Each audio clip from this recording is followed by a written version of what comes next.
routing the Royals. 12-2 here in the 6th inning. We had a chance to sit down with Dusty Baker. I had a chance, asked him about his young superstar, Bryce Harper. The thing about Bryce is I don't think I've ever mentioned a name to him that he didn't know. And I was really impressed with how he handles kids. Like he signs autographs every day. Nice. And I notice how intense he is and how focused he is during the game. And he went to the the Negro League Hall of Fame with us today. And I mean, he was excited and he was paying attention like he was in class. And I was like, how you sort of notice things about people and different things. He was digging it. Yeah, he was digging. Plus, he's a good dresser. I mean, he's hip. I told him he got that Chris Isaac haircut. You know what I mean? So, how about Dusty Baker knowing who Chris Isaac is? Wow, that's a name I haven't heard in a while. I told you he's hip with all the new stuff in this generation. He's been able to change and mold himself as the years have gone on. Paulo Orlando is now in right field. And he pushes Gerard Dyson over to center, so Kane is out, and Christian Colon replaces Mike Moustakas at third. And the new Royals pitcher is Chien-Ming Wang.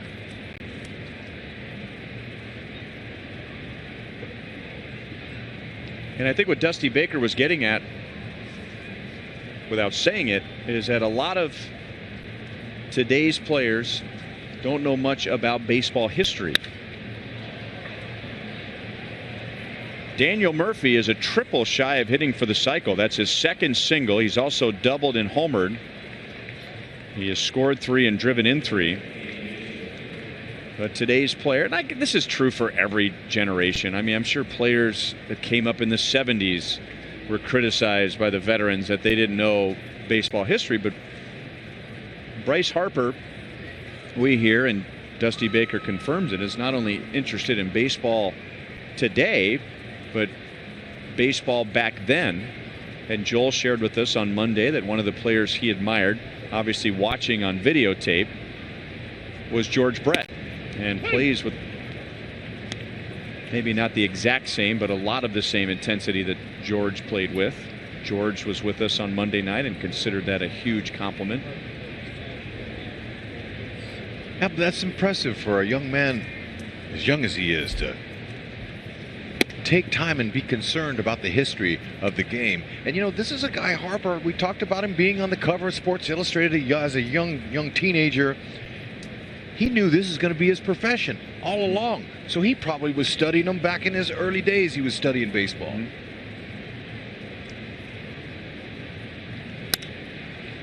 And how about the pressure of being 16 years old? He hasn't even played college baseball yet, and called the chosen one. Wow. On the cover of Sports Illustrated. That guy is the most star. Exciting prodigy since LeBron. No pressure there.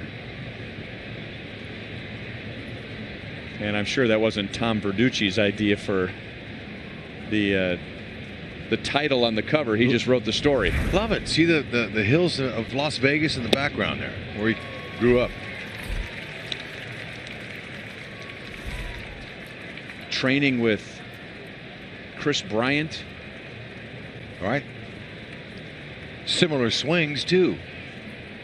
A little bit. Bryant from the right side, but has that natural uppercut to his swing.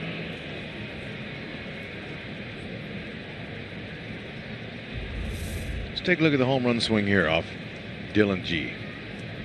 Came right down through the ball, caught the back underside, got the backspin. That's the key for getting them out of the park lots of times. Some guys hit top spin homers with their top hand, but you got to be really strong to do that, especially here at the K. Play the elements. How about a day for Wilson Ramos? How about a series for Wilson Ramos? 3 hits today. And for the Nationals, that is 14 hits in 5 1/3 innings. Now, you fall into that old school type of a player mentality. What did you think about Bryce Harper's comments about, and maybe he didn't use the best words when he said baseball is tired, but just his feeling that this game is void of expression compared to the other sports, basketball, football, maybe even hockey. I appreciate him speaking his mind. They're totally different sports. Baseball is played every single day. You're facing the media before the game, after the game. They're coming up to you, asking you questions every day. And it's a long season, so you know what? Guys pace themselves. It's a more calmer game. The more relaxed you are, the better you are a baseball player. I had a hard time because I was a live wire. I was always wanting to go, and it hurt me. Murphy will be waved home, and Clint Robinson in his first game against the Royals, the organization that drafted and developed him, has 3 RBIs, and Washington leads 13-2.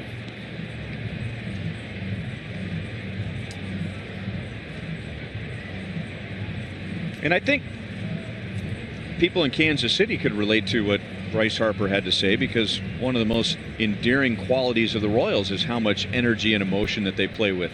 Not in a way to show up their opponent, but the Royals, I've always said, the Royals play the game the way most people would imagine what it would be like to be in the major leagues.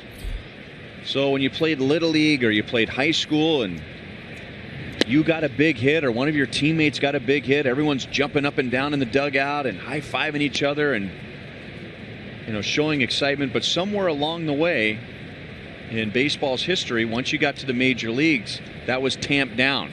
You know, you don't do that. Even keeled. Don't get too excited. Don't get too down. Don't show up your opponent. Act like you've been here before.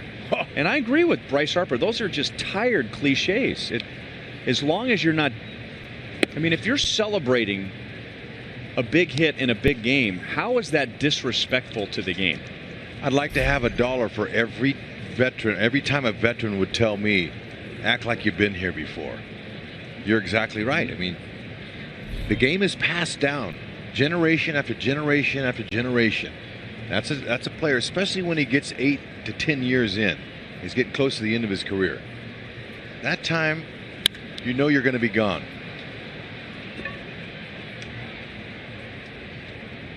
Dyson makes the play. Espinosa is the second out. You know you're going to be out of the game soon. So now you're starting to go, wow, well, what's my contribution to baseball? Giving the game back to the young players, giving them advice, spending time with them, helping them. And that's how you get that. Passed down. Hope you'll join us here on Sunday, May 15th, as we salute the Negro Leagues.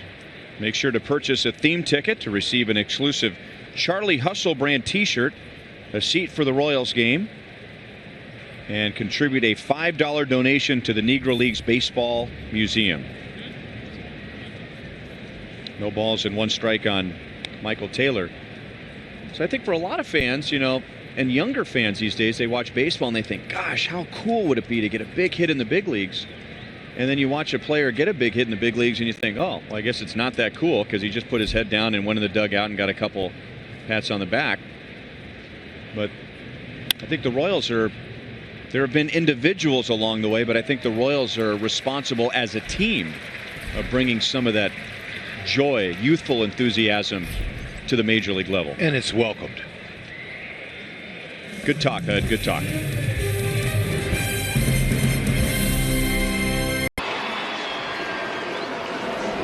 Hey, that away, Kelly.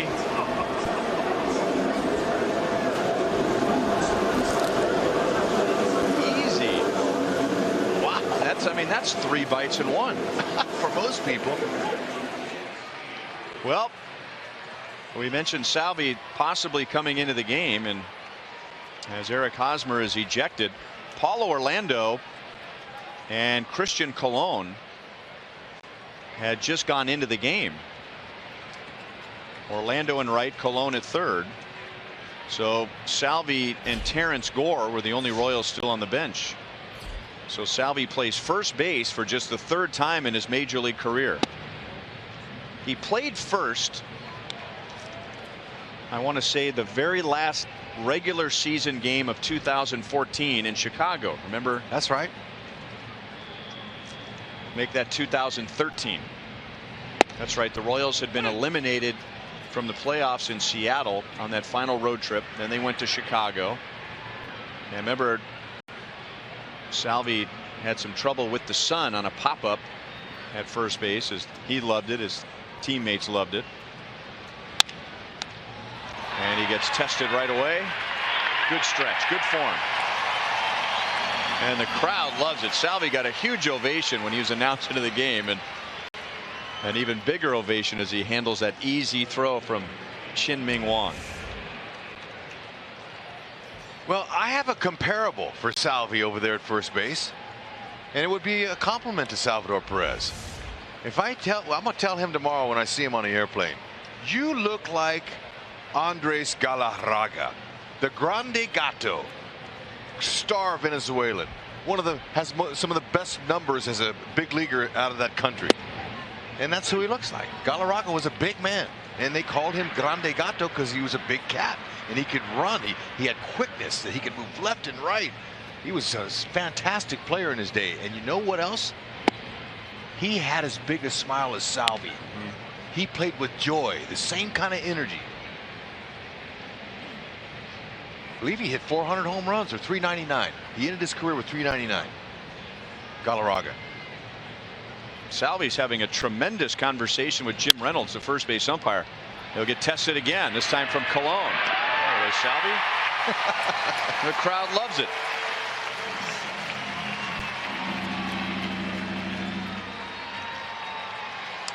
Don't miss out on the first of 5 special bobbleheads of the 2016 season.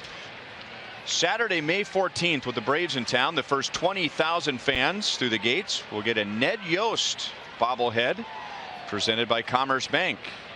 All of the bobbleheads commemorate the 2015 World Series championship run and showcase special moments from the postseason. Just like last year's bobblehead collection, Alex short hops it in left field. And that's a base hit for Ryan Zimmerman, his 3rd hit of the game.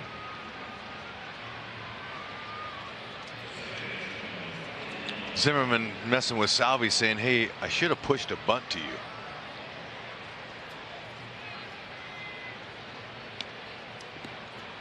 And now Daniel Murphy, who has 4 hits. He is a triple shy of hitting for the cycle.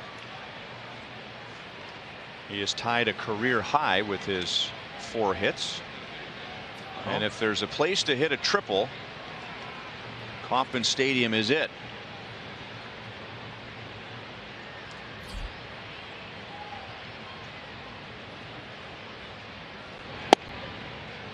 Wang throws the strikes.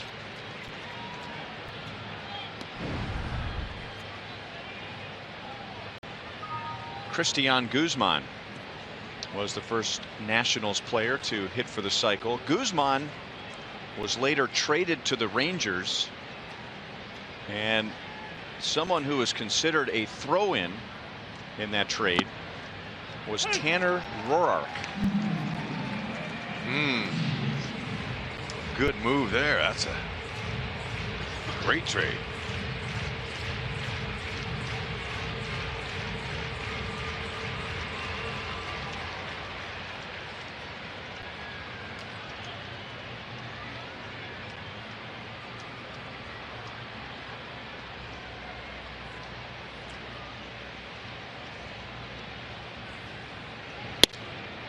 One ball, 2 strikes.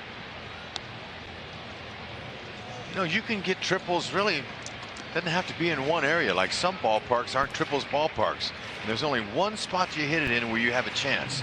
But here, you're right. I mean, right field line probably is the best. Now, we're not pulling for him to hit for the cycle, but it's a rare occasion that happens. 2-2. Game like this, though, why not?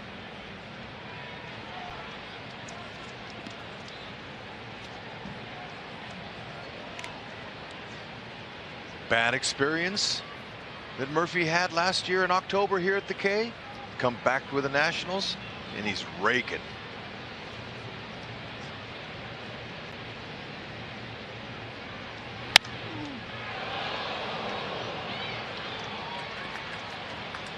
Murphy is making sure everybody's all right. That ball was hit just beyond the extended netting past the dugouts. He just tried to guide that down the left field line.